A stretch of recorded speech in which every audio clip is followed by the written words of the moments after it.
எனக்கு என்னமோ இந்த ஆளை பத்தி பேசுறது கொஞ்சம் பயமா தாங்க இருக்கு. ஏய் இப்ப விக்கிரவாண்டியில வேற பேசியிருக்காருடா. என்ன பத்தியா முகநூல்ல கலாச்சிட்டு இருக்கீங்க. அவரு எவனாவது நீ நாளைக்கு நான் இதையெல்லாம் அரசு பணியா மாத்தும் போது நீ வருவேன்னு பார்த்தேன். இவன் முகநூல்ல நம்மள ரொம்ப கேள்வி பண்ணாடா, எங்க ஒரு ஆட்டுக்காரன்ட்டு இருட்டு அறையில போட்டு 1 மாசத்துக்கு தண்ணி சோறு எதுவும் தராம வச்சு நீ தானே பேசினவன்.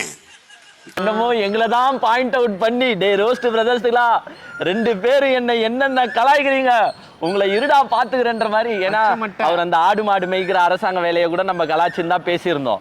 அவர் அதை சுட்டி காட்டி விக்கிரவாண்டியில பேசியிருக்காரு. இருட்டு ரூம்ல எங்களை போட்டுருவாராம், அடிச்சு துன்புறுத்துவாராம், ஒரு தண்ணி எல்லாம் கொடுக்க மாட்டாராம். ஒரு சிஎம் பேசுற பேச்சு.